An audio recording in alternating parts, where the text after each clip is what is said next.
आज की इस वीडियो में हम देखेंगे कि हमारे पास इंक्रीमेंट ऑपरेटर और डिक्रीमेंट ऑपरेटर क्या होते हैं। इंक्रीमेंट ऑपरेटर वो ऑपरेटर होते हैं जिस में एक वैल्यू का इंक्रीमेंट किया जाए, वो हमारे पास इंक्रीमेंट होते हैं।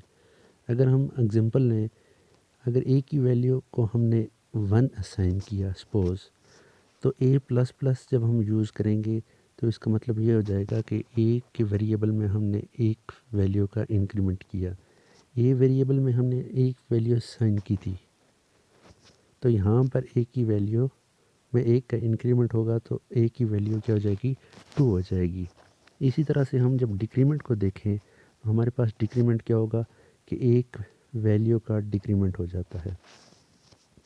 सपोज़ कि हमने ए वेरिएबल में हमने 1 असाइन किया, तो जब हम डिक्रीमेंट लेंगे तो हमारे पास डिक्रीमेंट में एक वेरिएबल में एक वैल्यू का डिक्रीमेंट होगा। जब ए माइनस माइनस करेंगे तो हमारे पास ए की वैल्यू 1 के बजाय 0 हो जाएगी, यानी 1 में एक का डिक्रीमेंट हो गया। इंक्रीमेंट ऑपरेटर की दो फॉर्म्स होती हैं, एक हमारे पास प्रीफिक्स होता है और दूसरा हमारे पास पोस्टफिक्स होता है। प्रीफिक्स हमारे पास वो ऑपरेटर्स होते हैं जिसमें ऑपरेटर्स पहले आते हैं और ऑपरेंड्स बाद में आते हैं, और पोस्टफिक्स में वो ऑपरेटर होते हैं जिसमें ऑपरेंड पहले आता है और ऑपरेटर बाद में आते हैं। देखिए, इनको एग्जांपल से हम जब समझें तो इनके रिज़ल्ट में भी काफ़ी फ़र्क आता है कि प्रीफिक्स हमारे पास क्या होते हैं और हमारे पास पोस्टफिक्स क्या होते हैं। सपोज़ हमने ए वेरिएबल लिया जिसको वैल्यू असाइन की हमने 1।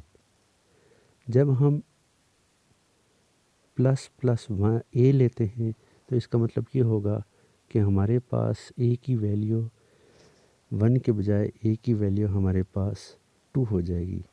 मीन हमारे पास जो असाइनमेंट ऑपरेटर होता है वो राइट से लेफ़्ट की तरफ मूव करता है।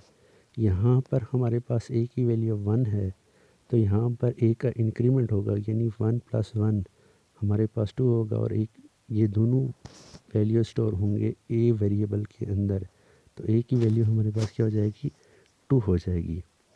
इसी तरह अब जब बात की जाए हमारे पास पोस्टफिक्स क्या होता है। पोस्टफिक्स ऑपरेंड्स पहले आते हैं और ऑपरेटर बाद में आते हैं।